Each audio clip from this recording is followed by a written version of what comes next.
السلام علیکم۔ اگر آپ کو ناول اچھا لگا تو پلیز میرے چینل کو سبسکرائب کریں۔ بیہودہ انسان، یہ کیا حرکت تھی؟ ہانیہ چیختے ہوئے بولی۔ آس پاس دیکھ رہی تھی کہ گراؤنڈ میں اس وقت کوئی اور تو نہ تھا۔ نہیں، وہ گراؤنڈ میں کافی ایک سائڈ پر تھے، جس کی وجہ سے لوگوں کا کافی ان کی طرف متوجہ ہونا مشکل تھا۔ میری جان، اسے کس کرنا کہتے ہیں؟ مراد بے شرمی کے ساتھ مسکراتا ہوا بولا۔ اس کو بیہودگی کہتے ہیں، بدتمیز انسان۔ ہانیہ غصے سے اور شرم سے لال پیلی ہوتے ہوئے بولی۔ میں تمہاری جان لے لوں گی، ہانیہ بولی تو مراد بولا۔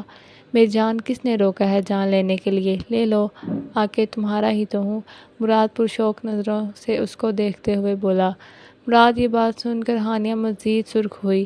ہانیہ چاہ کر بھی کچھ نہیں بول پا رہی تھی۔ ادھر شہریار اپنے اپارٹمنٹ میں موجود تھا اور سگریٹ پینے کے ساتھ ساتھ وہ اپنی سوچوں میں گم تھا۔ وہ مسلسل جب سے اس نے حور کو دیکھا تھا اسی کو سوچ رہا تھا۔ یار، یہ مجھے کیا ہو گیا ہے؟ شہریار جھنجھلا کر بولا۔ شہریار کو وہ لڑکی ایک ہی نظر میں اپنے دل کے بہت قریب محسوس ہوئی۔ وہ اس کو مزید دیکھنے کا خواہاں تھا۔ ایسے تو میرا گزارا نہیں ہے، مجھے کچھ کرنا ہی پڑے گا۔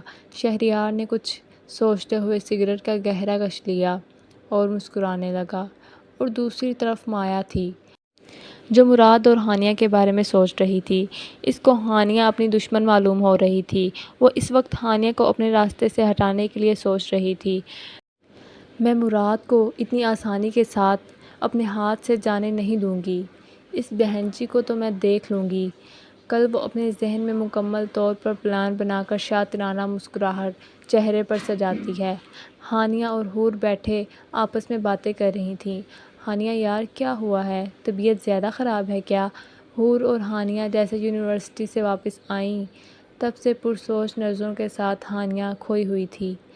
جب حور نے اس کو مخاطب کیا، ہانیہ بولی، کچھ نہیں حور، بس ویسے ہی مجھے بھوک لگ رہی ہے، کچھ آرڈر کریں؟ ہانیہ بولی، کیونکہ حور کو مراد والی یہ بات بتا کر اس کو اپنے مسئلوں میں الجھانا نہیں چاہتی تھی۔ اور حور بولی، ٹھیک ہے، کرتے ہیں۔ ہانیہ کو کچھ سمجھ نہیں آ رہا تھا۔ وہ چاہ کر بھی مراد کو کچھ نہیں کہہ پاتی تھی۔ اس کے دل میں کہیں نہ کہیں مراد کے لیے سافٹ کارنر تھا۔ ہانیہ اپنے دل کے جذبات کو سمجھتے ہوئے چپ تھی۔ کہیں نہ کہیں وہ بھی مراد کو پسند کرنے لگی تھی۔ اگلے دن ارسل فاطمہ بیگم، عریش، اسماء اور فیروزہ بیگم اور لائبہ کو لے کر مال آیا تھا۔ وہ شادی کی شاپنگ کرنے میں مصروف ہو گئے۔ سب عریش کے لیے شادی کا جوڑا سلیکٹ کرنے میں اس کی مدد کر رہے تھے، جبکہ ارسل نے اسماء کے چھوٹے بیٹے کو پکڑا ہوا تھا، جو ارسل کے ساتھ مستیاں کرنے میں مصروف تھا۔ عریش، جو کب سے اپنے لیے کچھ پسند کرنے کے لیے دیکھ رہی تھی مگر اس کو کچھ پسند نہیں آ رہا تھا۔ اسماء بیٹا، آپ عریش کو وہاں سے ڈریسز دکھا کر لے آؤ، شاید اس کو وہاں سے کچھ پسند آ جائے، فاطمہ بیگم نے اسماء کو دیکھتے ہوئے بولا۔ تب تک ہم یہاں سے اپنے لیے ڈریسز پسند کر لیتی ہیں۔ اسماء فاطمہ کی بات سن کر عریش کو لے کر دوسری سائڈ پر آئی، جہاں پر مزید لہنگے رکھے ہوئے تھے۔ ارسل بھی موقع دیکھ کر عریش اور اسماء کے ساتھ ہی دوسری سائڈ پر چلا گیا۔ عریش کو کچھ پسند ہی نہیں آ رہا تھا۔ وہ چاہتی تھی کہ ارسل اس کے لیے شاپنگ کرے۔ ارسل ان کے پاس آیا اور بولا، اسماء آپی، آپ اپنے بیٹے کو سنبھالیں، میں اپنی ہونے والی بیوی کو خود ہی سنبھال لوں گا۔ وہ بولا تو اسماء مسکراتے ہوئے اپنے بیٹے کو پکڑتی ہے، جو اپنی ماں کے باہوں میں آنے کے لیے بے تاب تھا۔ وہ مسکراتے ہوئے اپنے لیے ڈریسز دیکھنے لگ جاتی ہے۔ ارسل عریش کے بالکل قریب آتا ہے۔ جی بیگم، آپ کو کچھ پسند نہیں آیا یا میں ہیلپ کروں؟ ارسل عریش کو دیکھ کر گمبھیر آواز میں بولتا ہے۔ عریش شرم کے مارے اپنی نظریں جھکا لیتی ہے۔ ارسل اس کے لیے لہنگے دیکھتا ہے۔ اس کو ایک بہت ہی خوبصورت لہنگا پسند آتا ہے۔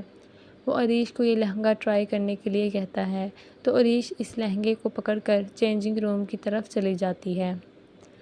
عریش ابھی چینجنگ روم میں اپنے بلاؤز کو سیٹ کر رہی ہوتی ہے کہ پیچھے سے ارسل اندر داخل ہو جاتا ہے۔ عریش ارسل کو دیکھ کر سٹپٹا جاتی ہے اور شرم سے اپنا رخ موڑ لیتی ہے۔ آپ یہاں کیا کر رہے ہیں؟ عریش شرم سے سرخ ہوتے ہوئے بولی۔ میری جان، آپ کی ہیلپ کرنے آیا ہوں، ارسل شوخ لہجے میں بولتا ہے اور عریش کو کمر سے پکڑ کر اپنے قریب کر لیتا ہے اور اس کی گردن میں منہ چھپائے گہری سانس لیتا ہے۔ عریش بولتی ہے، ارسل کوئی آ جائے گا۔ وہ ہمیں اس طرح دیکھیں گے تو کیا سوچیں گے؟ جان جو کچھ سوچتا ہے سوچنے دیں۔ اور یہ کہتے ہی یہ ارسل اس کے ہونٹوں پر جھکا اور بےتابی کے ساتھ اور شدت کے ساتھ ان کو چومتا۔ عریش آج اس کو خود سے دور نہیں کرتی، مگر اسے اپنی سانس بند ہوتی ہوئی محسوس ہو رہی تھی۔ تو عریش نے محسوس کیا کہ ارسل اس کو اپنی سانسیں دے رہا تھا۔ کتنے ہی دیر ارسل اس کے لبوں سے اپنی پیاس بجھا رہا تھا۔ ارسل کے ہاتھ عریش کی بیک سائڈ پر گئے۔ اس نے بلاؤز کی زپ کو نیچے کھسکانا شروع کیا۔ عریش کے ہوش تو صحیح معنوں میں ابھی اڑے تھے۔ عریش نے ارسل سے دور ہونا چاہا۔ ارسل نے مزید اسے اپنے قریب کرتے ہوئے اس کی کمر پر اپنے بازو کو لپیٹ کر اسے زمین سے اوپر اٹھایا اور گھما کر دیوار کے ساتھ پن کر دیا۔ ارسل اس کی بیک سائڈ پر اس کے بلاؤز کو ہٹا کر اس جگہ کو اپنے لبوں سے مہکا رہا تھا۔ عریش ابھی ارسل کو کچھ کہتی کہ اس کو ارسل کے ہاتھ اپنی کمر سے اوپر آتے ہوئے محسوس ہوئے۔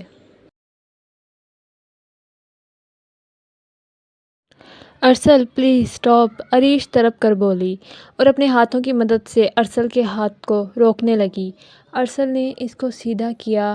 ارسل پلیز، وہ اٹکتے ہوئے بولی۔ ارسل نے اس کے لبوں پر اپنی شہادت کی انگلی رکھی۔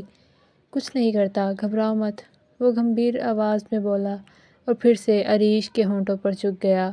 اس مرتبہ پہلے سے بھی زیادہ شدت کے ساتھ ارسل اس کے ہونٹوں کو چوم رہا تھا اور ساتھ ہی ارسل کے ہاتھ اس کی کمر پر اپنا بے باک لمس چھوڑ رہے تھے۔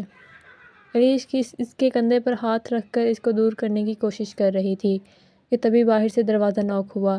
عریش تم اندر ہو؟ باہر سے اسما آپی کی آواز آئی تو عریش گھبرا گئی اور ارسل عریش سے پیچھے ہوا۔ عریش نے گھبرائی ہوئی نظروں سے ارسل کی طرف دیکھا۔